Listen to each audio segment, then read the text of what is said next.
soleil radieux, le système d'aiguillage du REM pourrait rencontrer quelques sensibilités techniques. Nous vous invitons à prévoir un plan B. Merci de votre patience chaleureuse. Non, je vous rassure, ça fonctionne, mais disons que le REM, dans les derniers mois, a fait les manchettes pour des mauvaises raisons un peu trop souvent. Et il y a des habitudes de transport qui vont être chamboulées au cours de l'été parce que le REM, ultimement, va être inaccessible, va être fermé du 5 juillet au 17 août prochain pendant 6 semaines. Pourquoi? Ben pour faire des tests pour la mise en service de nouvelles antennes. L'antenne de l'ouest de l'île, l'antenne de la Rive-Nord, l'antenne du centre de Montréal, qui seront effectives à compter de l'automne. Jean-Michel Laliberté est porte-parole pour l'Association pour le transport collectif de la Rive-Sud. Bonjour, Monsieur Laliberté. Bonjour. Bon, comment vous accueillez, comment vous appréhendez les prochaines semaines? C'est sûr qu'on n'accueille pas ça avec de la joie. D'une part, lorsque le REM est entré en service, on n'était pas au fait que ces tests-là allaient être nécessaires, qu'il allait être nécessaire de fermer le REM pendant 6 semaines. Puis, en fait, on l'a appris dans les médias à la fin 2024, début 2025. Puis, en fait, c'est ça, on était plutôt surpris que ce soit nécessaire de faire ça. Puis on avait même conduit un sondage du 22 au 29 janvier 2025 suite à cette annonce-là, où on a demandé aux usagers, êtes-vous au fait que le REM va fermer cet été? Puis on avait 54% des usagers qui ont répondu, non, on n'est pas au fait de la situation. Donc on avait aussi une préoccupation par rapport au manque de communication de la caisse de dépôt à l'effet de cette fermeture-là. Décortiquons ça un peu, puis le point des communications est important là-dessus, là. Que ce soit pour les pannes, que ce soit pour les interruptions de service, est-ce que ça fait partie des grosses lacunes? Mais vraiment, là, à souligner à grands traits du REM, vous comme usager, là. Oui, ça fait partie des lacunes énormes. Ça s'est amélioré un peu, en ce sens que j'étais là dans la première panne de l'histoire du REM. J'étais coincé à Panama. Je m'attendais à me rendre au centre-ville, puis j'ai attendu 20 minutes dans le wagon en me demandant qu'est-ce qui se passe. On n'avait aucune information.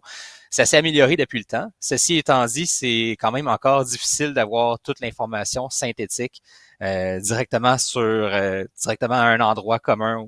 Disons, sur le site web, par exemple, c'est juste savoir quelles sont les mesures qui sont en place cet été, quelle est la durée de la fermeture, etc. Il faut que je fasse 2-3 clics pour avoir l'information. L'information, elle est là, mais ça me saute pas aux yeux en tant qu'usager. Donc, quelqu'un qui est pas habitué, c'est sa première fois, l'information saute pas aux yeux. Donc, ça fait partie des problèmes. On va souhaiter que l'information se rende aux gens des bureaux. Quand même, il y en a plusieurs à la Caisse de dépôt communication. Là. Pouvez-vous simplifier ça, s'il vous plaît? Me semble, c'est pas compliqué, ça prend pas un bac pour comprendre ça. C'est quoi les alternatives qui vous sont proposées pour cet été? Pour le moment, en fait, l'alternative qui a été mise en place, nous, on aurait souhaité, en tant qu'association, puis notre sondage aussi le démontrait, les usagers auraient souhaité que les navettes, en fait, que les circuits d'autobus qui sont en ce moment, par exemple, à Brossard, Chambly, etc., continuent jusqu'au centre-ville. C'est pas le cas. Ce qui est proposé, en fait, c'est que les circuits vont se rabattre aux stations du REM comme en ce moment, puis il y a des navettes qui vont partir des stations du REM, puis qui vont se rendre au centre-ville. Donc, par exemple, de la station Panama, sur les heures de pointe, on peut s'attendre à peu près à une navette d'autobus, à peu près aux 2 minutes. Donc, les gens vont devoir débarquer de leur autobus et embarquer dans la navette. La navette en tant que telle, elle va être gratuite, en ce sens que vous n'avez pas besoin de payer. Par contre, l'autobus qui vous rabat jusqu'à la station demeure payant selon la tarification habituelle. Même chose si jamais vous avez le choix puis vous choisissez plutôt d'aller au métro Longueuil. Le métro Longueuil, c'est encore la même tarification, etc. Est-ce que vous craignez qu'avec tous ces changements-là, il y a des gens qui vont décrocher, qui vont dire, je l'ai essayé le REM, là, c'est pas fiable, il n'y a pas de récurrence au niveau de de l'imprévisibilité du service, puis que ces gens-là vont dire, regarde, moi je vais reprendre mon char, là, ça suffit, je n'ai assez. Mais c'est déjà des témoignages qu'on reçoit. En fait, dans notre sondage, à la fin, les gens pouvaient rentrer des commentaires, là, puis c'est exactement ça. On a eu 748 répondants, puis plusieurs répondants qui me disaient, regarde, moi, je m'y fie plus au REM, donc je prends mon automobile. C'est ce qui nous préoccupe, en fait. On souhaiterait qu'il y ait un service fiable, que ce soit avec le REM, que ce soit avec l'autobus, que ce soit les deux qui fonctionnent en parallèle, donc il y a une certaine prévisibilité pour l'usager. Donc, on souhaiterait qu'il y ait cette fiabilité-là, justement, parce que le principal compétiteur du REM, c'est pas un service d'autobus ou n'importe quoi d'autre, c'est l'automobile. Donc, on veut maintenir, si on veut attirer les gens vers le transport en commun, offrant un service fiable, prévisible aux gens, puis c'est comme ça qu'on va les maintenir dans le réseau.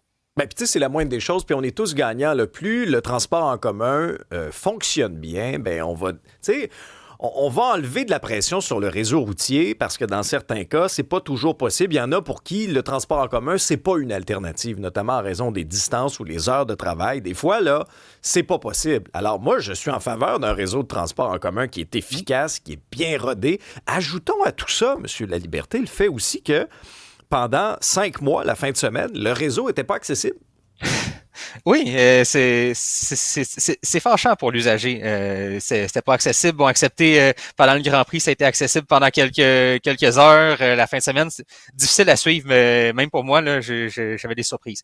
Bref, c'est ça, c'est fâchant parce que, ben, comme vous le dites si bien, il y a beaucoup d'usagers qui, à quelque part, pourraient, en fait, beaucoup d'usagers potentiels qui pourraient utiliser le réseau s'il était un petit peu plus intéressant, soit en termes de fiabilité, soit en termes de fréquence, en termes de tarifs, etc.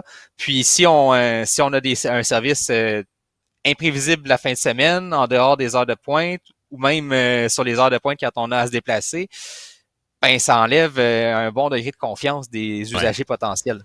Mais là, ils nous ferment ça pendant 6 semaines. Là.